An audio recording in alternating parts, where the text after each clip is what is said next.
Right, let's get into this then. Okay, for those of you joining me maybe for the very first time on this kind of conversation, I want to, however this gets taken, it's going to get taken. So racist and bigot, xenophobe, homophobe, thisphobe, natophobe, everywhere, phobophobe, that's going to come out.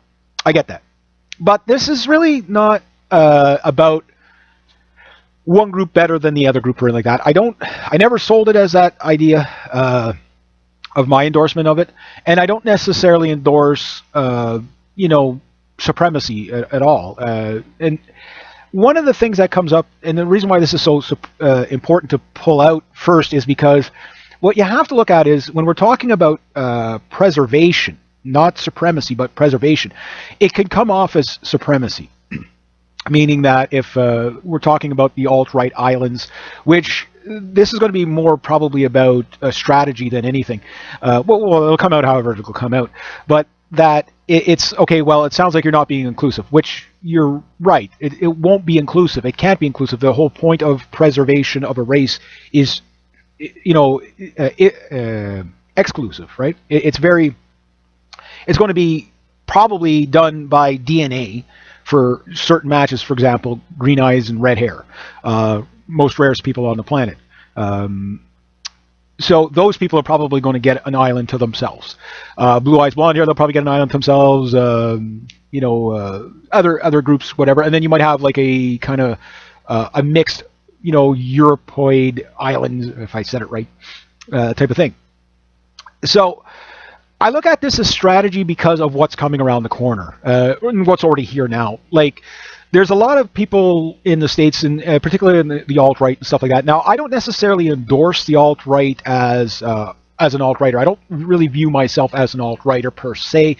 I would consider myself a Canadian nationalist, but not necessarily to the point where I want to exclude everybody. For me, strangely enough, I could probably function. I'm more of a cultural nationalist than I'll ever be an ethno-nationalist, but I do understand the demographic problems of basically white people. Caucasian, Europeans, that type of thing. And I do understand that their genetic diversity is dying out. And if we want to actually preserve real diversity, we have to have different people. Now, there's no point in really arguing with the people that have no problem with multiculturalism or anything like that, because they're not even in the conversation. You have to view it like that. You have to view it as there's no use trying to waste your time trying to win over those people. It is completely a waste of your efforts. So you need to get solution based. Now, the simple solution is white men and white women have to have babies. That type of, that's pretty much the solution, right? But the problem we have is there's so much going against that. You see it in the mainstream media where, multiculturalism, mixed race couples, that type of thing, which, again, I find fault with that from my point of view is basically you find two people that find love with each other, I'm more than happy for them. I don't look down on that at all. Now, some might. But the thing is that's not what this is about either. They're not in the conversation. Those people have already made, free, clear decisions for themselves, that they don't care about where their genetic lineage goes. Mixed race people. Now, when I say mixed race is kind of a bit of a strange one, because technically we're all mixed with something, right? There are no such thing as the pure blood, so to speak, but there are clearly identifiable racial groups, Caucasians, Asians, and Africans being the big ones, but Anglo-Saxons, Slavs, Celts, etc., Coptic, Indo-European, Indo-Aryan, there are different groups there, right? So there's a lot of these groups, and you can find this with any of the major three groups. You can find a whole different range of diversity in Africa, of from like Nigerian, where they're so black they're almost blue, to other Africans that are almost, you wouldn't say white, but they're like just like a dark tan. They're not what you would call black. But these are distinct groups. And you can find the same in Asia as well. You can find different, like Japanese, they tend to be very, very, very white for the most part. Not all of them, but some of them tend to be very, very, very fair-skinned. And then other ones tend to be very, very, very dark, depending on where they came from. Same with the Chinese and Asians in general. I mean, look at North Koreans. They're pretty pale. They're pretty pale. That type of thing. So when you look at it like that, you could see that there are different groups within the groups, subgroups, as you'll say. So I believe there's about 300 different races on the planet. That's, if you add up the subgroups and stuff like that. Of the major groups is three. possibly 4 if you had Aborigines as a different group, because they do have complete distinct skull features, facial features. They are a different type of people.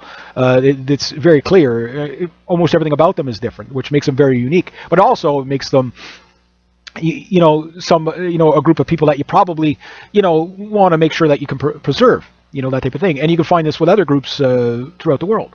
That type of thing. But only when it comes to basically white people do you get the, oh, no, we need multiculturalism, we need mixed race, we need that's acceptable, LGBTQ, soon add pedophile on there once they legalize that. And those things are holier than thou, but those things are nihilistic. You have MGTOW is nihilistic, the men's rights groups, some of them are kind of nihilistic, kind of not, because some of these guys already have kids. So yes, they're no longer with their, their spouse or whatever. And same with those women, the single mothers and whatever. Now, the problem you have is, okay, yes, they've had kids and that lineage will go forward, but that lineage is being set up to fail because, let's say you got a single mother with 3 kids, okay? Nothing against the single mother. Maybe she was a fantastic wife and the guy was a douchebag and he left her. Everybody has a story. Maybe she chose to break it off. Whatever, who cares? But she's got 3 kids. Let's say she has 2 boys and a girl. And they're going to learn that, well, dad's not in the life, so, the girl's probably, statistically speaking, going to end up as a single mother herself, okay, which she'll probably end up with 2 kids or a kid, which is now starting to reverse the triangle of demographics, right? And the boys, well, they're probably going to end up being deadbeat dads like their dad. Maybe not guaranteed, but, if they have any kids at all. Either they'll become completely MGTOW, and I mean that's pretty much a death sentence if you really think about it. It ends with you. If you're into that group, that's fine. But I don't promote the MGTOW because I understand their arguments and stuff like that. But I also say it ends with you because the societies are sick right now. Western society is sick. It's very sick. It's sick with this progressivism, all-inclusive, diversity is our strength. It is completely ingrained in a lot of people. And the problem is a lot of them aren't going to make it. Now, the counter-argument is, well, it shouldn't matter if white people exist in the future because their genetics are going to live on in, whatever hazel-eyed and beige person shows up in the future. And again, nothing against anybody who's hazel-eyed and beige. You know what I mean? I think they're going to be okay people. But what we're going to lose is diversity, real diversity. So if everybody ends up hazel-eyed and beige, and they say, well, that's going to happen anyway. Well, that's not going to happen if you take precautions against it. What they're really worried about is that white people will turn into ZKL Nazis. That's what they're, in that derogatory type of term, not in the literal term what Nazis actually stand for, but the way the left view Nazis, right? And that creates a problem because they fear it. They fear it. They don't even know what they're fearing, but they fear it. So it's a bit of a boogeyman argument, but it is the way the left views it. Therefore, the best way to counter that is through multiculturalism, anti-white. You got your Tim Wises out there, your Barbara Lerner Spectras, your Noel Ignatieffs, and the list goes on. Rothschilds, Rockefellers, George Soros, Henry Kissinger, Zbigniew Brzezinski, Clintons, Obama, that type of thing. And as anti-white as you could get, the SPLC, all these, the ADL, it just goes on and on and on. And they're always saying that Europe needs to become more diverse. They have to go in this multicultural mode or they won't survive. I have no clue what they mean by that. You can't survive if you're being killed, and that's the thing. So there's a lot of white people out there, well, it doesn't matter. It doesn't matter. Those people are no longer in the conversation. As soon as they're at that point, and again, wish them well. I wish them well. I have no problem with those people because they don't see their own nihilism. And you have the child-free movement. Women fight harder for the right to, choose for their body to kill a baby. That's more of their right. Is think about it. Feminism is pretty much all about how can we find another way to abort our babies, rather than fight for a solid, strong family unit. That's one of these things that none of these leftist groups ever support. And you will find most people that don't care about the genetic diversity of white people or having genetic diversity of multiple types of people, they only view everything as a supremacy group, meaning if you calling for white identitarian politics, and I haven't done the 23andMe test myself, so I don't know what I know. I'm part Native. I know I'm part European, French, Native Irish French, or probably more white guy than anything. But until I do a DNA test, I don't know what I am. And the genetics, actually, I do want to know. Why? Because, well, it tells you your lineage and stuff like that. You might find some surprises in there and stuff like that. But I don't hold people to, okay, well, if you have the one drop rule, that's it, you're out of the club. No, I'm not looking at it like that. I like to look at volunteerism as a good solution to a lot of problems. Because if you understand the R versus K theory, you don't need to have a lot of people to be successful, not as many as you think. So there is a solution based here, and I haven't heard Richard Spencer or Jared Taylor or any of those guys really come up with this, and I thought it was Alt-Right Island is the obvious. Maybe, I'm oversimplifying it, but it does seem kind of real. So what am I talking about Alt-Right Island? Well, I'm going to get to that. I know, I procrastinate, but the build-up has to be understood here to what I'm talking about. So we got all these people that don't care about their genetic diversity. They don't care that their great-great-grandkids are going to look like them or not. They don't care. They don't care if those people just melt away. They don't care. So they're not in the conversation. Your leftists, most of them are anti-marriage, they're pro-gay marriage, but they're gay marriage is holier than thou. And for me, I don't care. Marry a fence post for all I care. But, traditional marriage is misogyny. You know what I mean? So that's the way a lot of these leftists look at it. And they're very me culture oriented. They're not forward thinking. They're thinking about, more luxury items and consuming than they are about the lineage, sacrificing for the lineage. Kind of how, let's say, settlers came to North America, like here in Canada or the United States, and, they fought to, whether you agreed with colonialism or not, doesn't really matter here, but what they were doing was fighting for a future for their people, whether you agree with it or not. And you see this, the Middle East, they did this years ago. That's where the Europeans pretty much ended up into Europe in the first place. Is, they were kicked out of the Middle East by other groups trying to establish a future for themselves, that type of thing. So when you look at history back and forth, you can see how people have moved around, and we've all kind of, the slot machine has kind of settled on where we are now. But the problem is white people really have no place to go. Africans and Americans can move to Africa and still continue their lineage. Asians can move anywhere in Asia and still keep their lineage going. The Middle Eastern people can go back to the Middle East and they can still keep their lineage. However, if those people come here, Europe, Canada, the United States, and start displacing the white people, those Europeans, they can't even really go back to Europe to continue their lineage, because the same problem in North America. If Canada and the United States were the only two multicultural countries on the planet, it probably wouldn't be so bad. You could leave them as melting pots if you want, and anybody that believes in multiculturalism and a secular society could come here, and then that would be probably fine, because then you can integrate people, and people would just go along, get along, and everything would be fine. But that's not what's happening today. Right now we're doing culture clashes where you're forcing fighting age men into Europe, and by the millions, not by the tens of thousands, but by the millions, literally by the millions, and then doing family unification when these illegals get there. So if you've got European heritage and you want to go back to your ancestry so that your lineage could carry on, you don't have that option anymore. In other words, you're being displaced as a human being. You're being what we would call a soft genocide. And this is a valid argument. This is a very valid argument. You're telling these people it doesn't matter if they exist, and if you say that they have a right to exist, then they're just racists and bigots. So those people you might not be able to win over because they can't see the forest for the trees. Now, that said, what am I talking about? Well, what I'm talking about is a solution. And the solution isn't as hard as you think. So Alt-Right Island. What is Alt-Right Island? Well, I'm not a real estate person, but you can buy real estate anywhere on this planet per se. There's islands that you can buy, and sometimes for very cheap because they're so secluded. And not all the islands are secluded. Some of them, for example, one of the cheapest islands, if you got $38,000, you can buy an island in New Brunswick. Might not be a huge island, but it could be a settlement. You could treat it like a settlement, like a private island, not a open to multiculturalism. It's like, okay, you want to live here? We're going to have a farming community on here, but it's owned by a settlement community, meaning that it's not a democracy there. It's you're going there to raise a family, whatever. When your generation dies off, the next generation goes there, but it's not going to move in. It's a privately owned island. You can't just move in whoever the government says they want to move in there. That said, at some point, land ownership is not going to be legal in Canada, the United States, or Europe. Again, under globalism, you could clearly see that's what they're going for. Erode all sovereign rights, and particularly ownership. Everything will be corporate owned. But you could buy sovereign islands now, probably again for very cheap. Some of these islands are almost impossible to get to. You either have to sail in or fly in. But if it was set up properly, let's say you raised enough money to get a big sailboat. A big enough sailboat, and you could bring in 10 people per week to this island.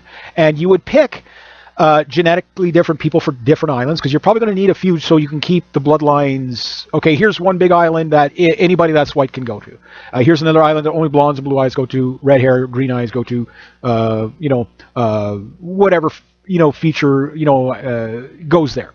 And you could drop off people at these islands via sailboat, via small craft, whatever.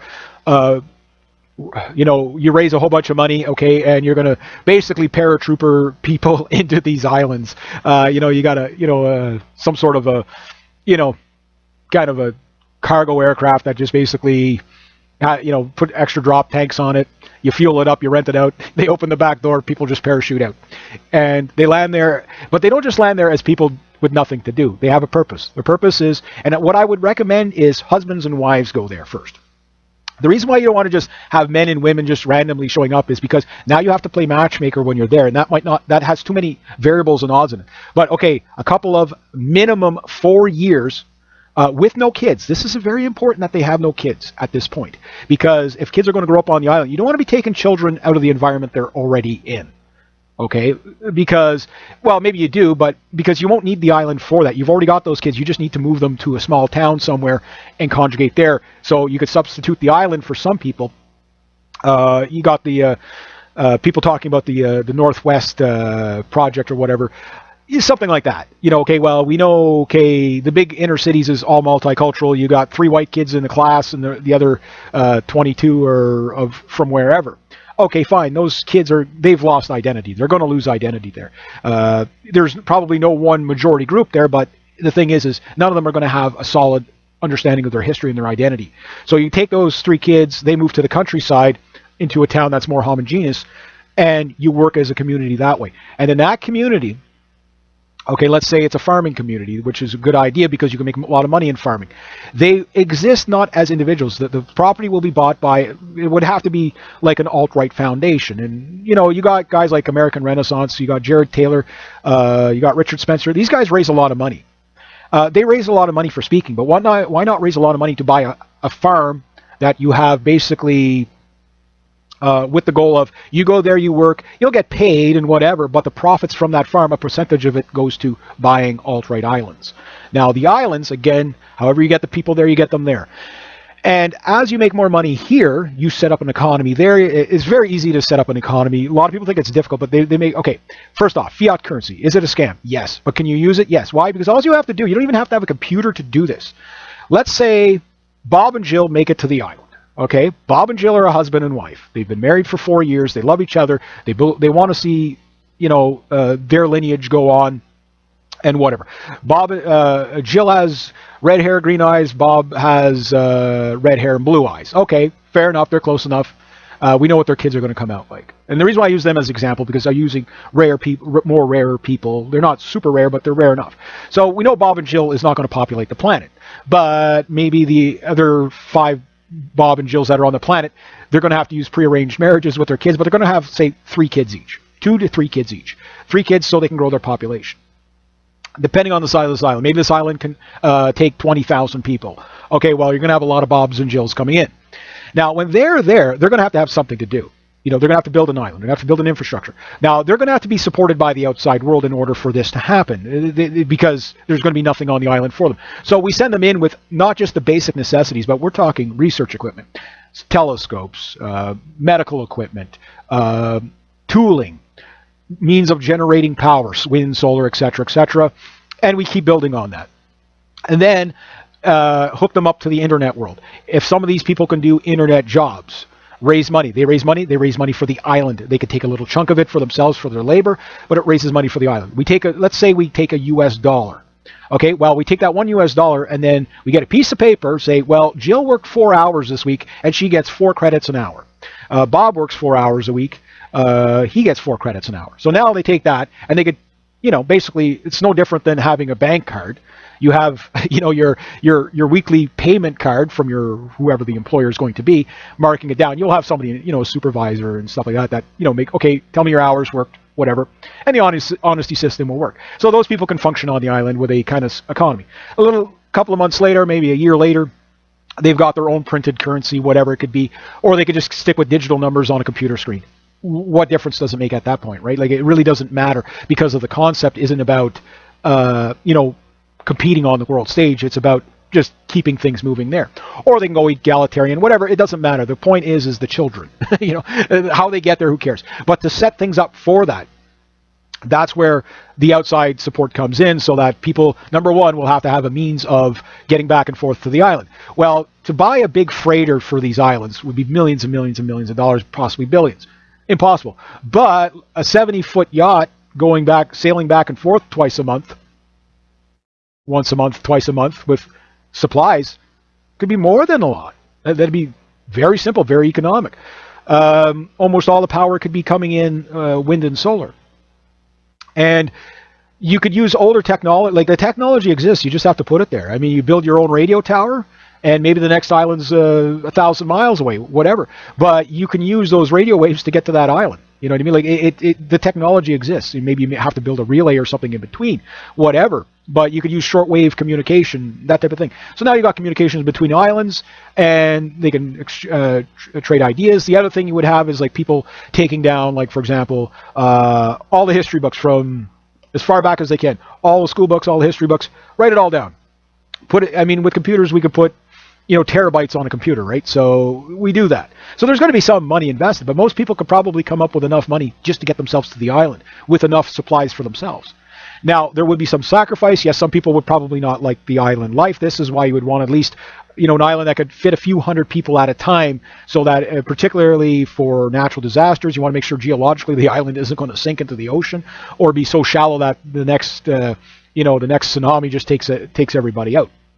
And some people are probably not going to like it on the island. So you have to have a means for them to get away from the island, that type of thing, come and go. But the only people that could ever be citizens at these islands would have to be the white people, of whatever group that you would do. And you could do it that way. Now, after a while, these things will become countries. And there's tons of these islands. So you keep buying up more islands, and you buy as many as you can as you raise money. Now, you set it up with, every country that you want.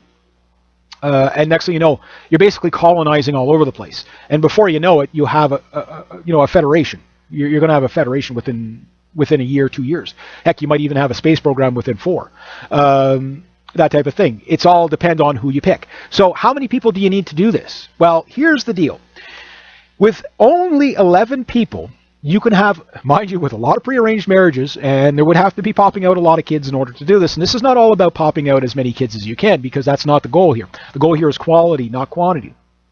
This might sound strange, but the idea of trying to outbreed your competitor you have to look at the resources. The competitor fails, R versus K theory comes into play here.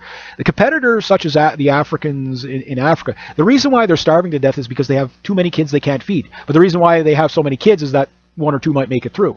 It's an R versus K theory. They don't put as much emotional investment in it, they just have more kids. So it's like, okay, well, we'll have a whole bunch of kids, and if some of them make it, great, our lineage will go on. So it is a strategy, and it works.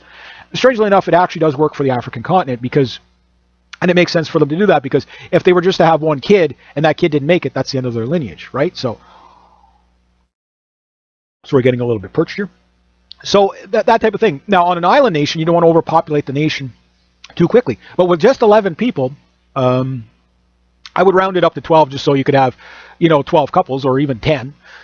You could have, you make sure that the people, you do genetic testing on them. Again, this is all voluntary. They go and they're genetically far enough so that you're not marrying first cousin, second cousin, third cousin type of thing, so that there's no, to keep the inbreeding down to a minimum. In Iceland right now, which is about 300,000 people, or, We're 36 million people here in Canada. They're about 300,000 there. Those people, they have apps that whenever they meet each other, let's say a guy meets a girl in a bar or something like that, or just, at work or whatever, they have an app that they can put their phones together and I guess they punch in their names or whatever, and it'll tell them if they're like cousins or whatever, because, there's such a small population that there's a possibility they could be, hooking up with, a family member and not realize it because it's such a small island. So you want to avoid that. Right, so the technology exists to do that, but you're already starting off with people that are different. They're not genetically related. They might come from different spots of the world. It's just they're genetically similar, that type of thing. Now, with that, with just 11 people, you can have a non-inbred society. With 50, you can, grow a society pretty quickly. With 40,000 people, only 40,000 people, you can have a growing and society. But the reason why you want to have so many different areas where these people are going to be is simple. Is again, you have to. It's the same reason why the Neanderthal probably went extinct in the first place. Is they were all kind of in the same area when it was a volcano in Italy that they believe took out the Neanderthal, and the last little neck of them lasted up to about 10,000 years ago, 10,000 to 25,000 years ago. It's debated. But the thing is that the majority of them lived in one area, kind of one latitude across Europe. And when that devastating volcano hit, Florani volcano or whatever, I can't remember the name of it. But anyway, whenever that hit, what they think happened is, they starved to death because, the volcanic ash, created basically, blotted out the sun in an extremely desolate winter.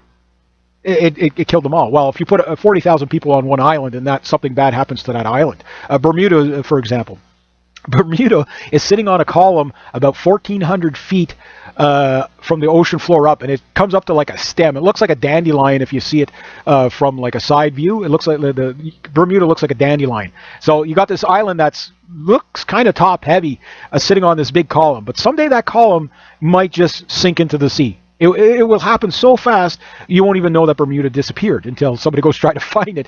God help the poor airplane trying to look for a place to land there. It's like, oh, there was an island here 20 minutes ago. Where'd it go? And islands can pop up and go down very quickly. So there is inherent risk to this. But that said, there are some islands, for example, yes, Malaysia, Philippines, there's islands there that are uninhabited and they're for sale. There's islands in the Arctic. There's islands in the South. There's islands off of South America. There's islands all over the place. And not only islands can you use, but you can also use secluded colonies, such as, if you were to, again, you have to look at the laws and the land treaties, because some of these islands, they might be for sale, but you might be under the jurisdiction of other countries, meaning, when in Rome, you might have to do as the Romans. But if you're secluded enough island, chances are, if you bought an island, one of the Fijian Islands or the Marshall Islands, you probably, chances are, no one's ever going to bug you. So you could probably run that island any way you want, but you could have a warship show up on your shore one day from that nation saying, oh, we're going to just take out what you want here. Oh, by the way, there's a new tax. We're taking everything you own. These things can happen. So, that will have to be planned for, and you'll have to be, ready for those kind of a setback. But that said, if you plan it right, chances are, it'll work better than you think. So you can even have places in North America. You can have places because you already do have these places.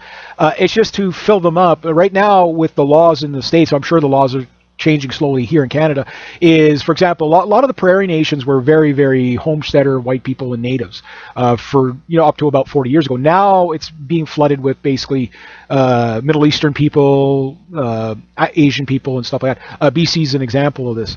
27% of the BC's population is Chinese. Now, I have nothing against Chinese people per se, but at some point, when they take probably 60% of the majority, they're probably going to have a referendum and BC will become a Chinese province. Not in a Chinese Canadian province, but we're separating as a country to join China. That's the possibility there, because this is how China colonizes countries. They've done this for thousands of years. They've done it to several countries where they move their population in bits at a time, and then all of a sudden when they have a majority, then they just vote to become a part of China. That type of thing. That's where you get a lot of their battles from, and stuff like that from their neighbors. That's where that type of thing. So you have to look at it like that. But that said, if the idea of the alt-right island is, let's say you have somebody born on the island, they're a progressive lefty and they want multiculturalism, well, you have a constitution on this island that doesn't allow it, and that it can't be democratically overthrown. So it does become a bit authoritarian in that sense. But the idea is that it is a concept. Okay, you can have as much liberty when you're here. You want to be a gun owner, you can be a gun owner. You want to have doom buggies, you can have doom buggies. You want to, do whatever, fine. LGBTQ rights will not be put as a priority at all. So if you end up with these people in your society, yes, they can live there, but they have the right to leave as well. But no, the society will never mold to them, period. It will be basically, the idea is to carry the, whichever group it is forward to the future and their lineage. So only traditional marriages, not necessarily Christian or whatever. You probably don't want to have, and I know I'll get called racist and an anti-Semite for this, but you probably don't want to have any Jews in charge of this, because even if they are white Jews, because they tend to vote for communism, they tend to vote for multiculturalism and stuff like that. So I think in the humble beginnings, you won't be able to have those people there at all, because if you do, well, this is what's going on in Europe. You have pretty much all the Jewish leaders out there calling for the flooding of migrants into Europe, which is the destruction of Europe. For whatever reason, there's, I've speculated lots on that in other videos, so I won't get that. But you have to bring this up, that this is not going to be an inclusive society to everybody. It will be very selective. So who owns these islands in the first place? Well, I think it has to be put into more of a trust than a independent owner, because the problem is if an independent owner has it, and then all of a sudden one day, okay, well, everything's working really great there in North America, there's poverty here, we're going to bring in some diversity. You can't have that. No, this has to be very exclusive to that. People should be able to come and go as they please, whenever the ship or the airplane shows up, fine. They can do trade with other people around the world, but mostly if they did trade amongst each other, that would be fine, but they would actually have to have resources to get into there. So this is why you would look at it more like colonizing Mars than you would look at it colonizing an island. So everything would have to be a self-sustaining. I mean, one of the first things you'd be bringing in is means of growing food.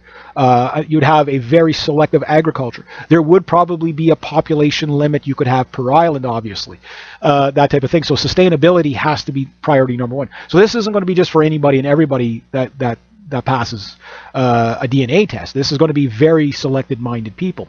But if you had 40,000, 20,000 men, 20,000 women, having 3 kids each, you have a growing population. Now, what you could do is let the kids maybe grow up there for 5, 10 years, and then move out of there if you wanted, and let other people come in, so that they could have kids. The idea is to make it as easy for people to have kids as possible. Third-wave feminism would definitely not be allowed there. This would be basically a, traditionalist islands.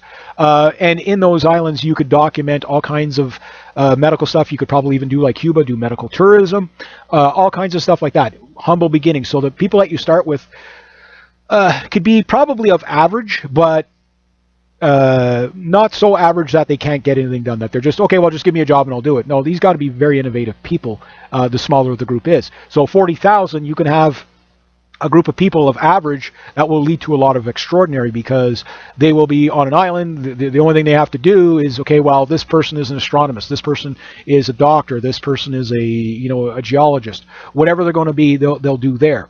This person is into permaculture, horticulture, whatever, and farming. They do whatever they do there, and they find ways to do things as innovative as possible. Very visionary, very forward, very achievable, and not as expensive as you think. Again, so you got one island for 38 grand, and of course you'll have to keep paying taxes on that. So that means those people, okay, they can go to this island, or whatever, or a secluded island where they're not going to be paying to anybody, but, you buy the island, it's yours, and, it's almost a sovereign nation.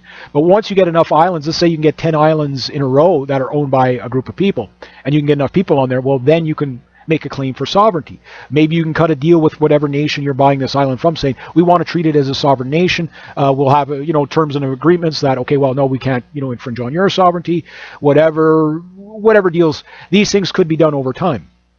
They don't even, and the thing is it doesn't even have to, you don't even have to wait till there's an island. You could find abandoned towns, abandoned cities. Craig Cobb, he tried this idea. Now, mind you, I think that was set up. I really don't think Craig Cobb is who he says he is. I think he's a shill. I think he's just, to get the SJWs riled up. This guy going around, but the concept is pretty sound when you think about it. You find abandoned areas, You could probably do this in Louisiana if you wanted, but mind you, you want to be far from the demographics that are going to challenge you on this. This is why I recommend like northern.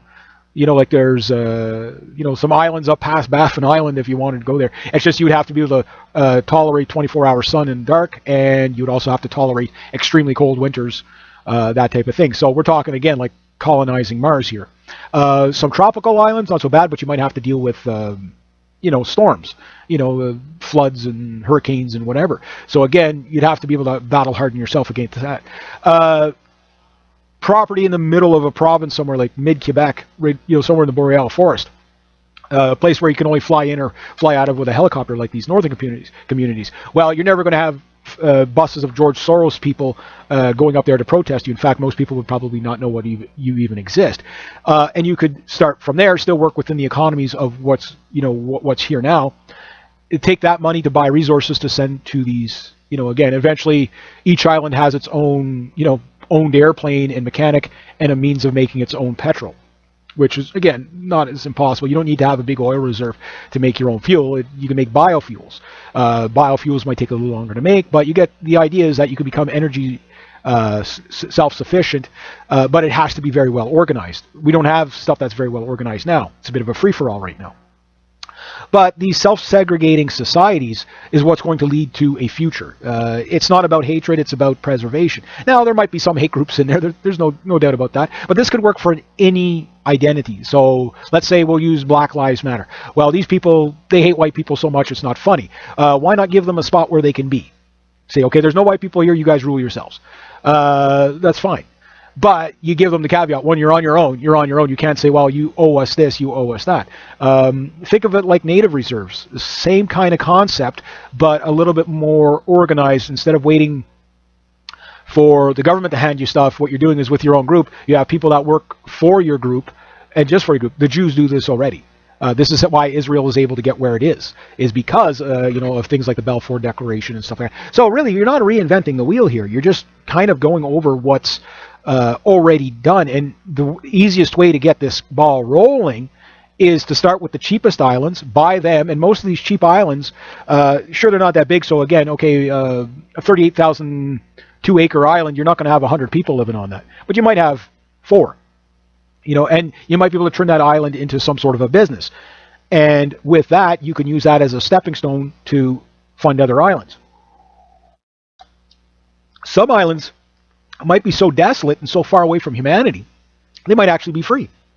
Again, these islands are already up for sale, thousands of them, not hundreds of them.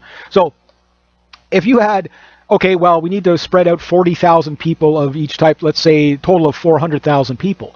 400,000 people over time with like-mindedness, and there would be goals for the society. For example, you wouldn't be setting it up as a capitalistic society by any means. More egalitarian to a degree, but it wouldn't work on the basis of socialist societies we see now, because really, like that's not the concept. The concept is it'd almost be like an all-white Star Trek. You know what I mean? Like that type of thing where, okay, you're on the island, you're going to work, you're going to get paid your credit, or, if we can come up with you could use tally sticks. You pay people in marbles if you want. It doesn't really matter whatever you use for currency. Currency, if you haven't figured it out, is a bit of a scam anyway. It's more of an enslavement system.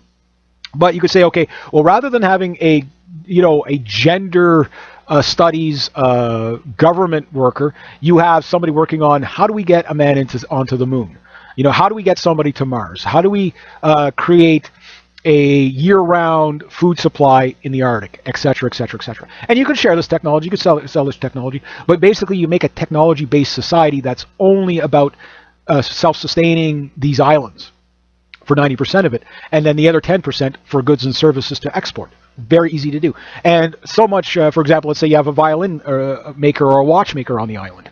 Okay, you make these watches. You send them to wherever. Maybe you sell them within your island, but if you want to bring in, say, silver and gold to be able to buy outside resources, which will have to be done, again, and it doesn't even have to start off big. That's the whole thing. It could start off at any level, but if it starts now is when it would work the best. I don't know if I can get a guy like Richard Spencer or Jared Taylor to look at a video like this if their time would be worth it. But these are the guys that would have the influence. So these are the guys that have to see these ideas. And again, devil in the details of, exactly how do we do it, how do we pull it off, to be discussed later. But the concept should be kept as simple as possible. The goal is to have basically a white homeland in case all else fails, for different groups of white people, that type of thing. It should be common language based, but you can bring in all the other cultures. So maybe English is the prerequisite for one island, and maybe, I don't know, Scandinavian languages for another island, whatever. Personally, you could already look at Iceland and say that's pretty much, although the Icelandics are starting to get a little bit crazy, bringing in Syrian refugees and stuff like that, they shouldn't be doing that at all. Those people, I think, are way too unique to be doing that. They used to use U.S. bases and limit the amount of GIs in their town at any one time because they were worried about cultural influence. But now they want to bring in refugees to be do-gooders? No, they'll destroy their own society. You could bring in, even if they brought in 10,000 people amongst 300,000 people is a change. That is a huge change. And they shouldn't do that. But if they do that, then those Icelandic people are going to disappear in the long run, because it's 10,000 people today, it's 25,000 people tomorrow, and then before you know it, you've got 400,000 of them and only 300,000 of you. Guess what happens if it stays a democracy? You know what I mean? That type of thing. That's why this won't be a democracy. These islands won't be democratic at all. On some issues, yes. Like on little things, okay, where we're going to have more socialism, less socialism. Okay, whatever. You can argue that. But the core concept on immigration, no, there is no. It's selective immigration, not mass immigration. And it will be a eugenics-based program, that type of thing on some of these islands. Some of the islands, okay, we'll be a little bit more lenient on. But I think the early islands need to be as strict as possible on that, in the sense of who gets in. After that, but I would recommend husbands and wives of the genetic makeup of people that you want, so that people will, their kids will get together, and you teach that, say, okay, well, this is why we're doing it. We're not doing it because we hate everybody else, but we want to make sure that we do have red-haired, green-eyed people in the future, that type of thing. So that's my concept. I don't know, like, again, if I could ever get it in front of Jared Taylor, and maybe he could just mention it to his groups of people. If they can raise money for a conference, you can raise money for, you can raise money for PR, you can raise money for an island. And okay, so let's say you got 10 people to start it off, okay, or 20 people. Okay, those 20 people take all their life savings and all their belongings, they can take them to these islands, and they can use it. We find a means of getting them there, whether by sailing boat. Would be probably best to say, if you could raise, say, one island's $30,000. I mean, some of these islands are several millions, but we'll say we raise the 40 grand. So we buy the island. Now we still have to pay for the taxes on the island, stuff like that, year after year. Okay, fine. But then all the people bring in their wealth, their tools, their whatever. We buy another 40,000 worth of, sustaining equipment, hydroponics, greenhouses, stuff to get them going, medical stuff, science-based stuff, computers, communications, all the basics. And we get them set up. We build infrastructure on the island. There we go. So we're at 40,000, maybe to $80,000. And okay, with 10 people, you're not going to be building a mansion there. You're going to be building some small stuff, but just to get them going. And then if they can generate their own revenue from there, which again, again, you can use the internet as a job now, so it doesn't matter if you're on an island. As long as you can get an internet connection, you can make money. And it goes and it goes and it goes. And it just get it to self-sustain. And then once you get the self-sustaining of it, okay, then you can just trade amongst the islands as much as possible, goods and services to, okay, well, at some point we don't, like small islands you're not going to rip up all the resources there. But these islands will basically be, at some point they will have to be well defended, of course, because if other people see you prospering, people could try to come and take these islands. So there will be a certain amount of militarization to the islands in the long run. But in the short run, it's just all about identity. But again, if you plan it out well, again, to raise, say, 100,000, 200,000, or even $250,000 to get this project going, really wouldn't be that hard for those other guys mentioned. But if they're hooked on taking back, like, say, Canada, the United States, or a European country, those countries, the diversity is never going to leave there. I'm not saying it's a black pill that it will segregate. I mean, European countries, the Swedish society, for example, the Swedes, they are, they don't move into Malmo with the Muslims. You know what I mean? Like, yeah, some of them are in there. Sure, there's no doubt about that. Probably a lot of them, but they're getting pushed out of those communities. Anyway, so it's self-segregating anyway. So it's like, okay, well, what you're doing is segregating yourself so you can't be exploited by these minority groups that are coming in for the free welfare and stuff like that. They won't get that. Refugees show up your island, which I could see the Zionists sending out, refugee boats to come flood your island. You kick the people, maybe you give them some water, some food, okay, but you can't stay here. You're getting off my island. You know what I mean? Like these islands will never be for them. So once you have those things kind of carved in stone of the main rules of these islands, then they'll protect themselves. And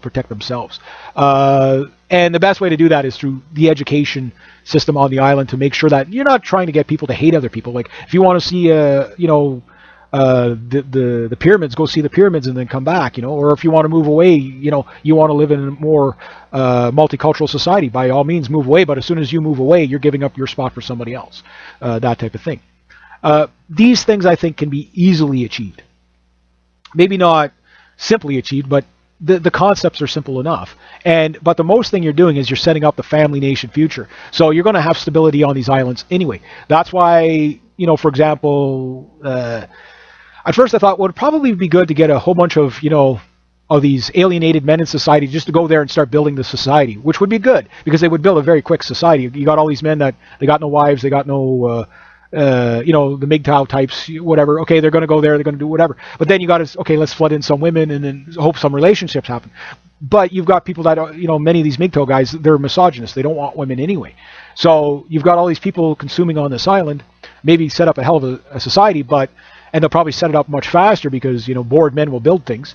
But it prolongs things. So why not just take husbands and wives that have been married for at least 4 years happily, and see if they would go along with it.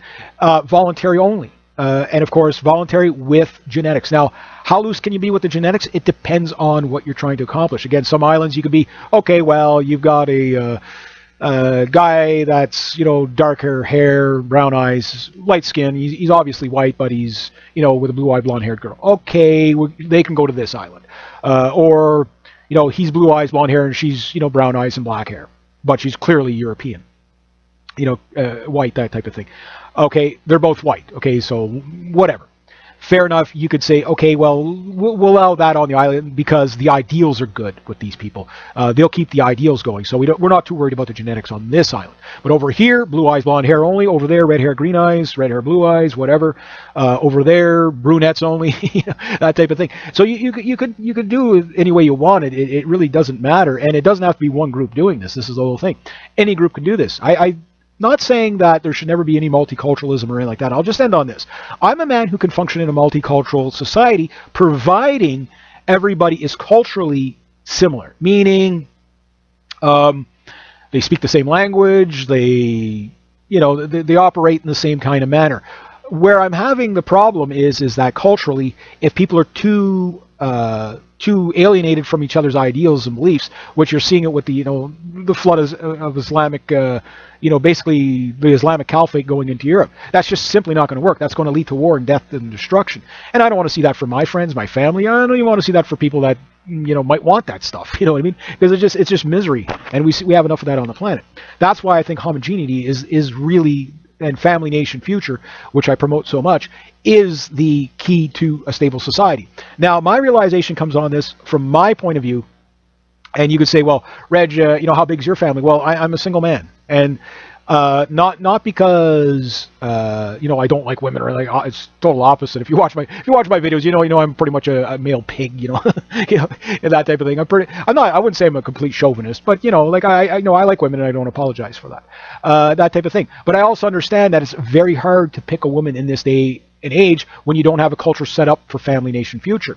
So like anything, and you can just see it on like things like Facebook whenever somebody has a baby. You see all the women just, oh my God, so cute, and just comment after comment. And it's the maternal instinct taking over. But yet these women, after they look at the pictures and they move on, they go back to their lives that don't really, encourage them to be that next girl to post their newborn on, with their husband or whatever. They don't get that. They get pimps and hoes as role models, and I see this too. And again, women are, child free movement, LGBTQ. That's important, and it's all nihilism. And then of course for men, well, men, particularly white men, are the most hated thing on the planet, pretty much.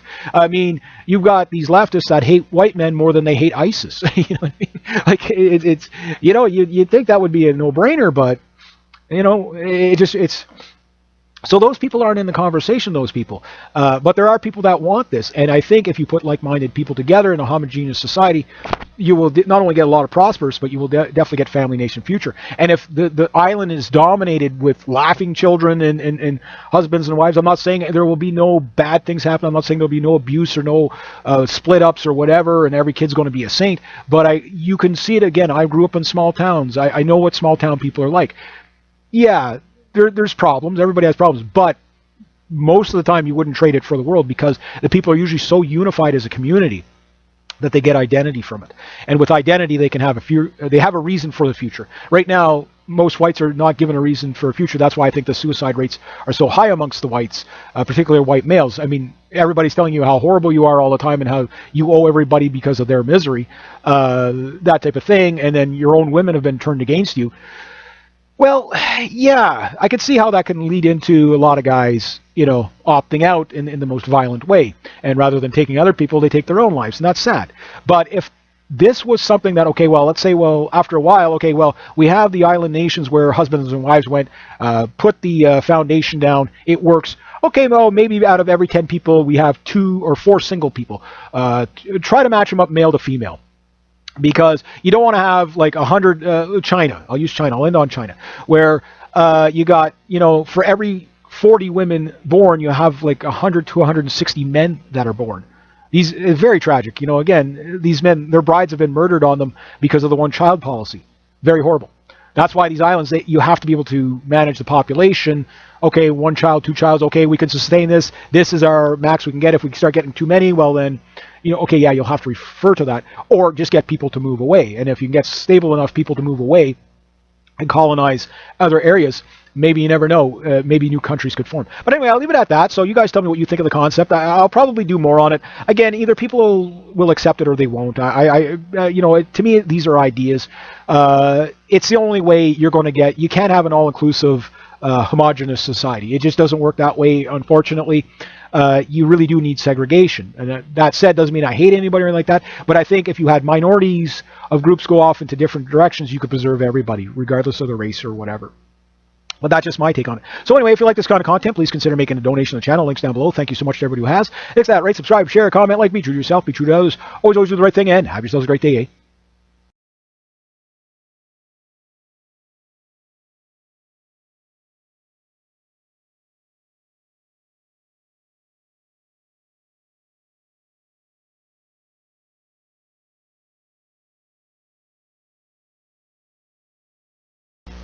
Hey, hi, and welcome.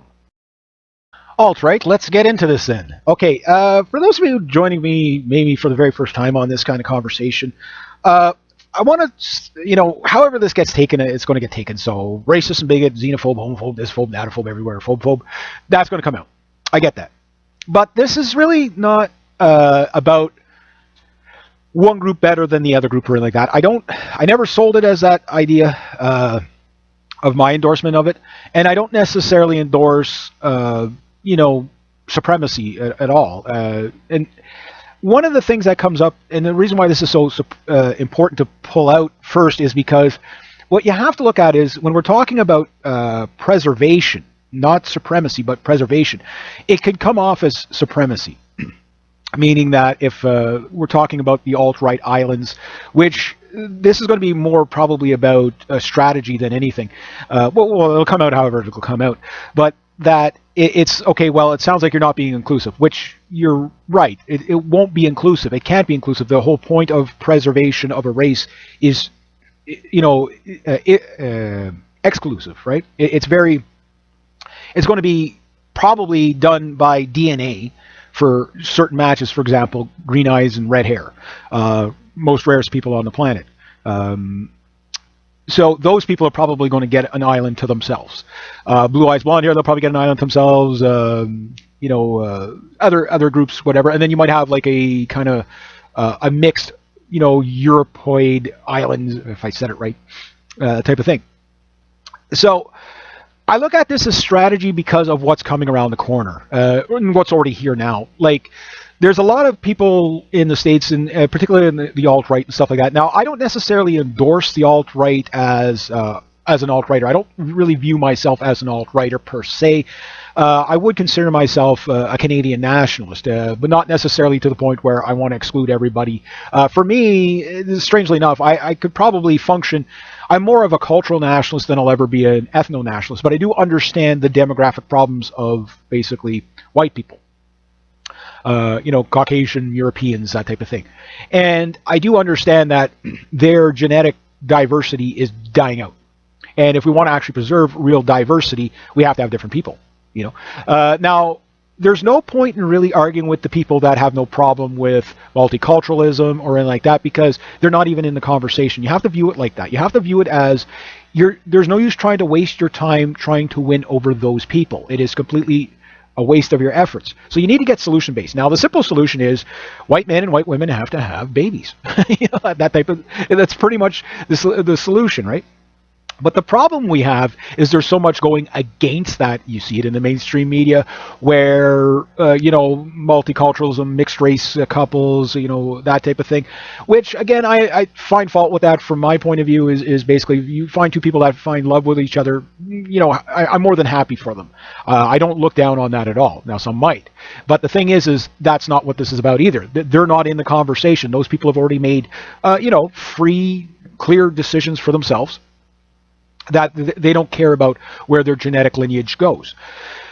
Mixed race people. Now, when I say mixed race is kind of a bit of a strange one, because technically we're all mixed with something, right? There are no such thing as the pure blood, so to speak, but there are clearly identifiable racial groups, Caucasians, Asians, and Africans being the big ones, but Anglo-Saxons, Slavs, Celts, etc., Coptic, Indo-European, Indo-Aryan, there are different groups there, right?